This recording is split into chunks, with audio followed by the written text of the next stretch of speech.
Welcome to Proclaiming Justice, a podcast from PJTN that focuses the light of truth on vital issues in today's headlines that impact every American. I'm your host, Laurie Cardoza-Moore, founder and president of Proclaiming Justice to the Nations, and I'm here to educate, motivate, and activate you to action. I want to arm you with the truth and the facts you'll need to fight and preserve our constitutional republic and uphold the Judeo-Christian values our nation was founded upon. Welcome to Proclaiming Justice, a PJTN podcast, and I'm your host, Laurie Cardoza-Moore. If you missed the last episode of this podcast, you will find it and our previous podcast lineup on our website at pjtn.org, as well as all the other platforms that you use to access your favorite podcasts. On this week's podcast, I have invited David Rubin, author and president of SHILOH Israel Children's Fund. David is a former mayor of SHILOH, Israel, in the region of Samaria, which together with Judea is known to much of the world as the West Bank. He is founder and president of SHILOH Israel's Children's Fund, dedicated to healing the trauma of child victims of terrorist attacks, as well as rebuilding the biblical heartland of Israel through the children. SHILOH Israel Children's Fund was established after David and his 3-year-old son were wounded in a vicious terrorist attack while driving home from Jerusalem. Rubin vowed to retaliate, not with hatred nor with anger, but with compassion, to create positive change for Israel and its children. Rubin has become an unofficial spokesman for Israel and the biblical heartland of Israel, and he has authored books about what's really happening in Israel and the Middle East. Rubin also has written extensively about the Israel-U.S. relationship, as well as the very real threat of jihadist Islam to Judeo-Christian civilization. These books have included The Islamic Tsunami, Israel and America in the Age of Obama, and Peace for Peace.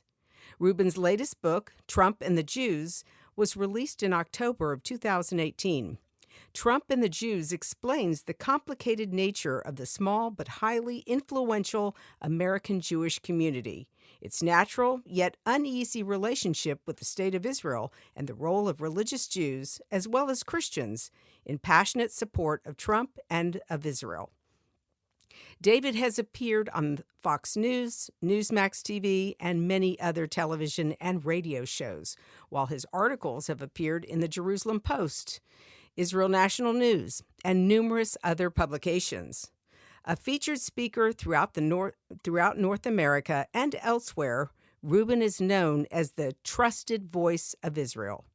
Born and raised in Brooklyn, Rubin resides in Israel with his wife and children on a hilltop overlooking the site of Ancient Shiloh, the hallowed ground where the Tabernacle of Israel stood for 369 years in the time of Joshua, Hannah, and Samuel the prophet. I also want to remind our audience that as PJTN Watchmen, it's your biblical duty to listen and share this and all of our previous podcasts with your family and friends so that they can take action against the issues that threaten our republic and the state of Israel. So please remember to like and share. As it goes with Israel, so shall it go with America. David, thank you so much for joining me on Proclaiming Justice. Let's start with a brief geography lesson for our audience. Where is the region, Judea and Samaria, and what biblical stories can we recount there? Okay, well, good to be with you, Laurie. And yes, Judea and Samaria, yes, the so-called West Bank. Much of the world mistakenly calls it by that term. The reality is that there are two regions that comprise what they sometimes call the West Bank. And one of those regions is Judea, which is south of Jerusalem, and the other region is Samaria, which is north of Jerusalem. And Shiloh, or as Americans might call it, Shiloh, is in the heart of Samaria. It's the place where the tabernacle stood, where Joshua spoke to the Israelites, where Hannah came to pray for a son, and the son who was born from her prayers was Samuel the prophet. So it's a very significant, very historic place, also in our times as well, but I'm sure we'll speak about that a little bit later on. By the way, Laurie, if I could just point out, my most recent book was actually Confronting Radicals, What America Can Learn from Israel. And one of the things that America can learn from Israel is about the problem of falsehood, semantic falsehood, shall we call it, Right. which very often has been used against Israel over the years, in terms of terms like West Bank and Palestine and all kinds of fictional terms like that. When the reality is that there was only one country called Israel. So when I wrote Confronting Radicals, What America Can Learn from Israel, I had that a little bit in mind, that people should learn from Israel's successes, Israel's mistakes, and not only that Israel should learn from its own successes and mistakes, but that America also has a lot to learn from Israel. Absolutely. Absolutely. And, unfortunately, David, as you know, PJTN has been involved and been at the forefront of exposing some of the propaganda and how Israel is portrayed in our textbooks and instructional materials here in the United States. And this is a growing problem for future generations, especially if America wants to continue to maintain the strong tie as an ally in the Middle East. And so this is an issue that we as Americans have got to confront, because even, it's not only the content that we find in the textbooks that is misleading about Israel and her rights to her ancient biblical homeland, but it's also the omission of fact, the omission of information, whether you're studying American history and the role that Jews have played in our founding and continue to play as a vital asset to the country. It's also if you're studying ancient history, and when you leave out the Jews and the Hebraic influence of the early ancient Middle East. These are all important for us to know, to understand as Americans. It also helps us to continue to strengthen that relationship, understand the relationship that we have with Israel. So, ladies and gentlemen, this is, as you all know, we're fighting this battle with these textbooks in these schools across this country. We've got to get this information right. And so I'm so grateful to have you on the show today, David, to talk about these issues. So you started an organization to address the growing trauma of Israeli children by terrorist attacks, and it came in response to a personal attack on yourself and on your son. Tell our audience about what happened that day. Well, on that day, I'll give you the full story. I actually had a terrible toothache, and I couldn't imagine what it was from. And I told my wife I have to get to the dentist. And living in Shiloh as we do, and as we did then as well, and this is more than 20 years ago, but I had to get to Jerusalem because that's where the dentist would be. So this was at a time when there were already a lot of terrorist attacks. There were almost daily terrorist attacks on the roads. But we never let it stop us, and we went forward. And I took my 3-year-old son with me. We went in the car. We went to Jerusalem. We had first a visit to the dentist. The dentist could not find anything wrong. He said, "You may just need a cleaning. Everything looks fine." And that was it for the dentist. Then we went out. We had some lunch, and we actually went and got haircuts as if we were preparing for something. And then it was already 6 p.m. by the time we finished, and I was on my way home. And as we're halfway home, driving in the car, and he's sitting behind me in his toddler seat, and I'm driving straight north up through the mountains to get to Shiloh. And halfway home, the car was ambushed by Palestinian terrorists on the side of the road. Mm. And I say Palestinian terrorists, meaning that they were from the Palestinian Authority, the quasi-governmental agency that runs all of the autonomous areas, or supposedly runs the autonomous areas of the Arabs who live in Judea and Samaria. Mm-hmm. And the bullets were hitting. They were shooting from AK-47 assault rifles at my car. Mm. And I felt one bullet pierce into my left leg. Blood started flying all over the place, Mm. and the car went completely dead. Oh my And God. I couldn't get it to start. And they're still Mm. shooting, and blood is pouring out of my leg. And then I turned around to my son. I asked him if he was okay. His eyes were staring straight ahead, wide open. His mouth Mm. was wide open. He Mm. looked like he was trying to scream or to cry, but no sounds were coming out. Mm. On the other hand, I could see that he was breathing, and I didn't see any blood on him. And admittedly, it was a dark evening already, a dark winter Mm-hmm. evening, and and there were no lights on the road at that time. Mm. So I wouldn't have seen blood, but I turned around. I quickly tried to start the car. Mm. I shifted gears. I did everything I could to get the car to start, turning the ignition over and over. Then suddenly the car started, Mm. and it started as if it had never started before, never had a problem starting before, I should say. Mm. And the terrorists are still shooting as I zoomed away from them. And I drove 110 miles an hour to get to the ambulance that I Mm. hoped would be in the community up the road. Mm.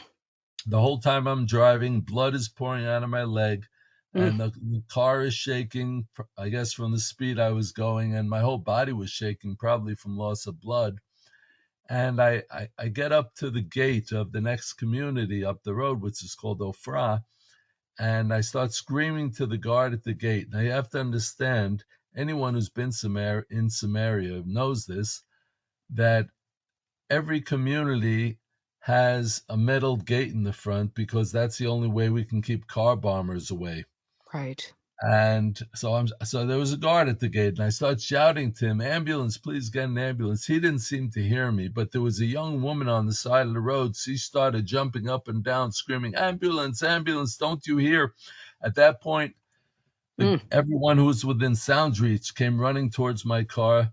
A gas station attendant from across the street Mm. ran to the car, ripped off my shirt, wrapped up my left leg to stop the blood flow, Mm. and he handed me his cell phone. He said, "Here, quick, call your wife."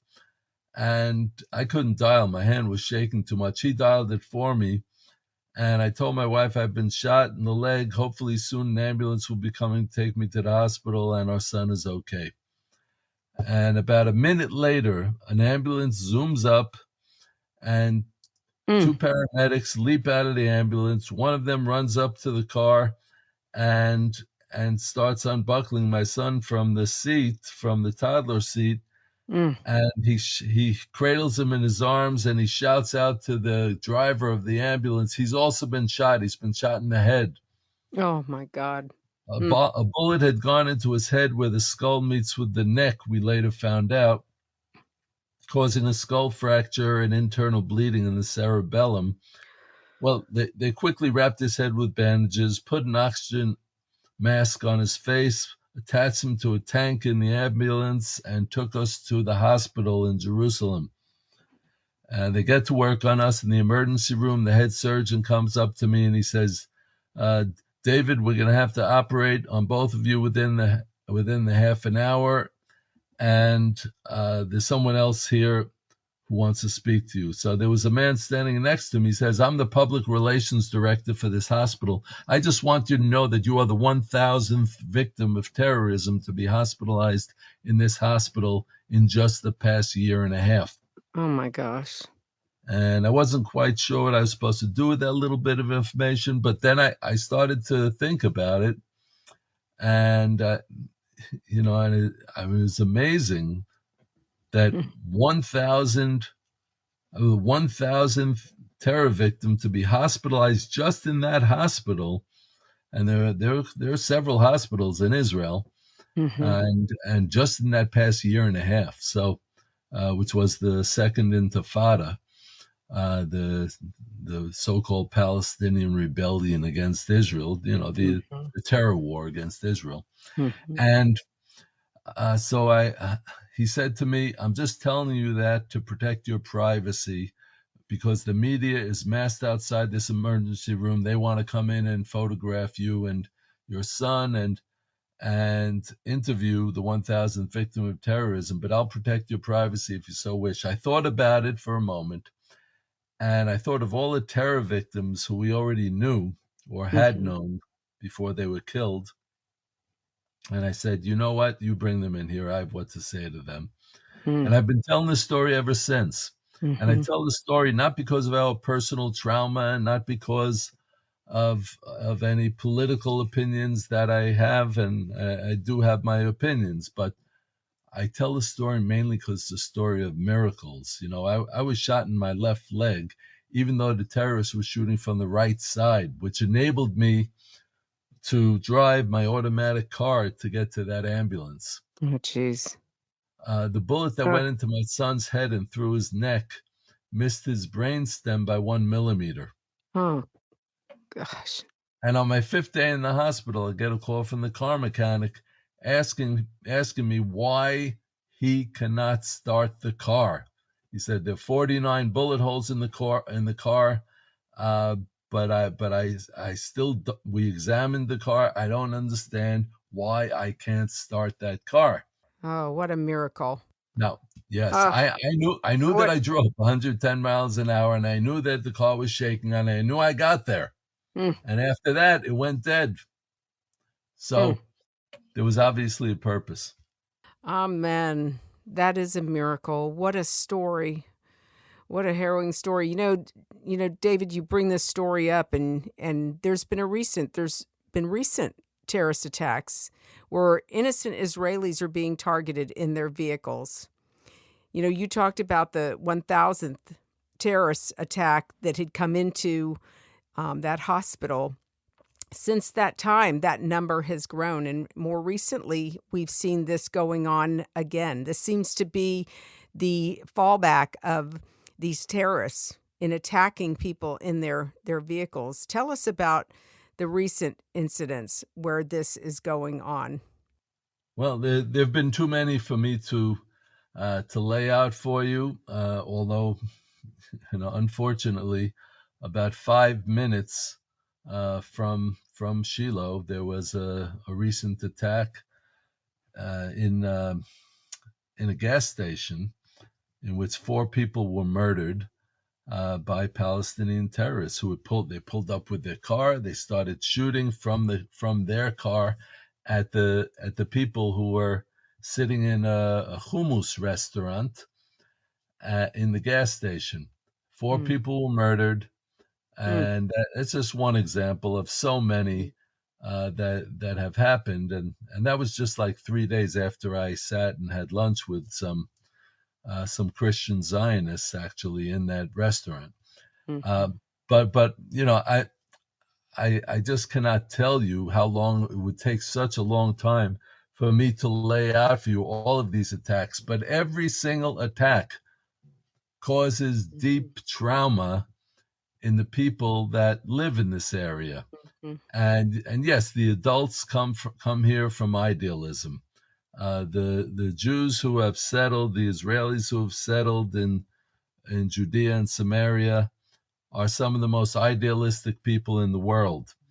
yes, But the children suffered deep traumas, and from seeing the trauma in my own son after that terror attack, the mm, psychological trauma, the emotional trauma, that's when I decided to start the Shiloh Israel Children's Fund for the purpose of healing the trauma of the terror victim children and restoring some of the lost innocence to their lives. mm, Jumping ahead 20 years, we now have actually two campuses, and we do work on a third campus as well, and we have children, several thousand children Mm. who benefit from our services every year. We blend therapy with education. We use art therapy and music therapy and animal assisted therapy, horseback riding therapy, sports therapy, multisensory safe room therapy. All of these therapies are blended together with an educational program, a faith-based, family-based educational program. And the reason why uh, this whole approach came about was because of that terror attack and the trauma that I saw after the terror attack. Mm. I had this vision that the Almighty was giving me that said, you are living in a different time.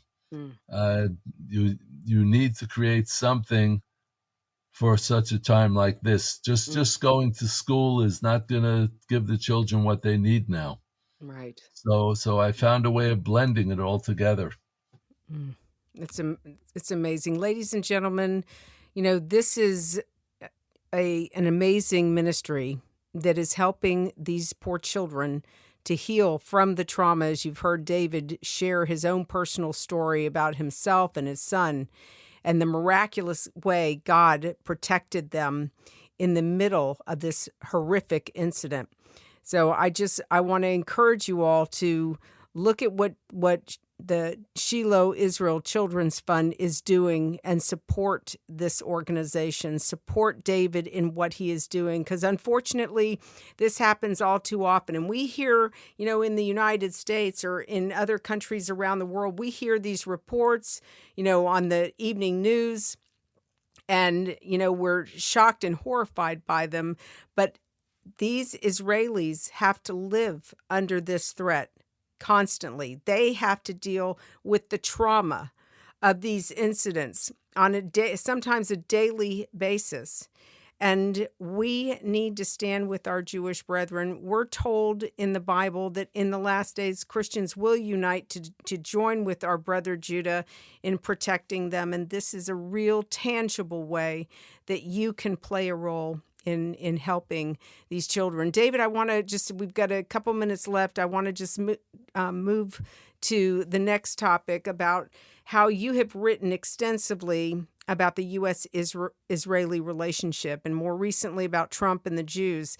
This is an important issue to many Americans, especially as we're heading into 2024 elections, and of course, including evangelical Christians who maybe don't understand, but given what President Trump did for Israel and the Jewish people by moving the embassy to Jerusalem and declaring the Golan Heights part of Israel's ancient homeland, please help our audience understand the support or lack thereof of Jewish Americans, given the overwhelming support of Jewish Israelis for Trump. This is something we in America don't understand. Can you help our audience understand why is there so much support for Trump in Israel by the Jewish community, but we don't enjoy that same support here in the United States? Well, I've written about that extensively in my book Trump and the Jews, and the problem is like this. The American Jewish community came to the States mostly in the early part of the 20th century from Eastern Europe, and they wanted so badly to succeed in America and to become what they referred to as real Americans, that they left their heritage behind. Mm-hmm. And that is the fact. I mean, sure, there were some who held on to it, who cling to their Jewish heritage, and there were some great people who built it up in America again, to the point where there is a very strong Orthodox Jewish population in parts of the United States, mostly on the East Coast and the West Coast. But the fact is that some 80% of the American Jewish community is disconnected from its roots. Mm. and that's a big problem. It's the Jews in America are these are the people who received the Ten Commandments on Mount Sinai. Right. Who have the deepest connection, the deepest biblical connection of any people in the world, and we, American Jews have just thrown it to the side, either from ignorance or from that desire to just get ahead and to succeed. Mm. So yes, American Jews have been very successful in terms of having success in their businesses and in their professions, but have been horribly unsuccessful in maintaining their heritage and passing it along to the next generation. Mhm. And that's so when you do that, then you don't know anything about Judaism. And Mhm. Judaism does not say that you should have an abortion in the ninth month, okay, or even in the fourth month. Mhm. Judaism does not say that there should be marriage between people of the same sex. Judaism does not say a lot of things that have become the hardcore of Mhm. what has come to replace Judaism for a lot of Americans who were born Jewish, and that is liberalism, or some form of extreme liberalism, with all of this crazy gender confusion. And I have Mhm. to tell you, Lori, that the problem is that American Jews, or at least about 80% of them, do not know what Judaism is all about. And so if any of them are listening, I would want to encourage them to do a little research, find Mhm. out what real Judaism is, and Mhm. the connection to Torah, the connection to God. Right. It's critical. If a Jew wants to be who he is Mm. and wants to truly explore his roots, well, that's the way to do it. Yeah. And I could also tell them that they could check out any of my books at davidrubinisrael.com, and I think there's a lot that they could learn from that as Mhm. well. Absolutely. I would just want to reiterate what David just said, ladies and gentlemen. He talked about the 80%, but there is a 20% of the Jewish population in the United States who do stand with America, who do stand for these Judeo Christian values, who want truth to be taught to our children in America's classrooms, and to protect our children from this propaganda, from the pornography that our children are being bombarded by. And so we have to unite together as Jews and Christians in defense of this country and our freedoms, this republic. So, David, I thank you for taking the time to explain that to our audience. And as we're wrapping up and closing, David, are there any final comments you would like to share with our audience? And how can they follow the important work or support the important work that you are doing? Okay, well, I'll just give a few bits of important information. First of all, if they want to find out about the Shiloh Israel Children's Fund more than what we've discussed, they can go to the website, which is Shiloh, SHILOH. That's ShilohIsraelChildren.org. ShilohIsraelChildren.org.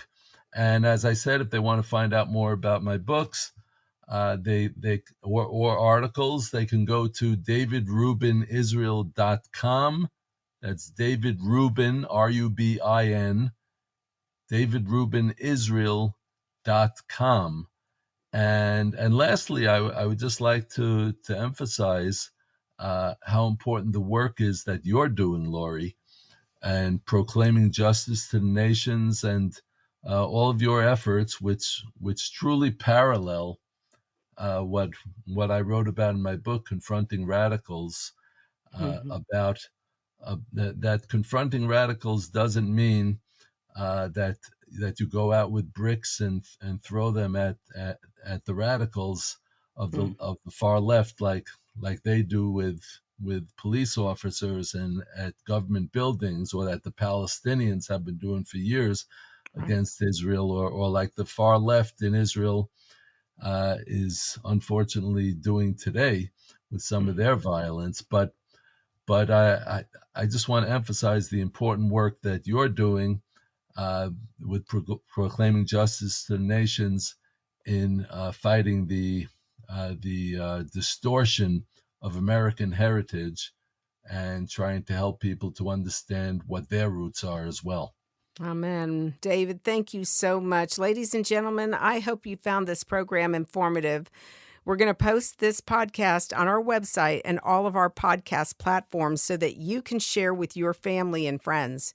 As PJTN Watchmen, we have a biblical duty, a mandate to stand against the ungodly rising Nazi threat that is destroying this nation and other Western nations, threatening our Judeo-Christian values and promoting anti-Semitism. We cannot remain silent. God warned the prophet Ezekiel about the responsibility of the watchman. The watchmen must keep watch. And if they see the enemy advancing, they are to warn the inhabitants of the city so that no innocent blood is shed. But if the watchmen warn the inhabitants and the inhabitants refuse to listen and heed the warning and their blood is shed, it will be required of them. As a watchman, you can sound the alarm and warn others just by simply sharing this podcast with your family and friends. So please share and like this podcast to help sound the alarm in your community. Remember, Dietrich Bonhoeffer reminded us in his time that silence in the face of evil is itself evil. God will not hold us guiltless. Not to speak is to speak. Not to act is to act. Don't forget to join us for next week's podcast as we continue this conversation about combating the rise of anti-Semitism and taking back local control of our communities and our children's education. I want to also remind you that if you have not signed up to become a PJTN Watchman, you can help support this mission through our award-winning documentaries and Focus on Israel programs, as well as more programs like this for just $20 a month. So go to our website at pjtn.org to watch our programs and listen to our past podcasts. With your generous monthly donation, you can ensure that PJTN remains on the front lines and in the headlines. But we can't do it without your faithful prayers and financial support. I hope that you will prayerfully consider supporting our mission as we educate to activate Jews, Christians, and all people of conscience to stand on the front lines of this all-encompassing war. God bless you, and thank you for all you do on behalf of our Jewish brethren, the State of Israel, and these United States. Thank you again for joining me on this edition of Proclaiming Justice. Please share this podcast with your family and friends.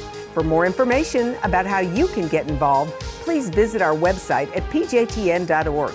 As a PJTN Watchman, you can help us keep up the fight to preserve our freedom for our children and their children for such a time as this.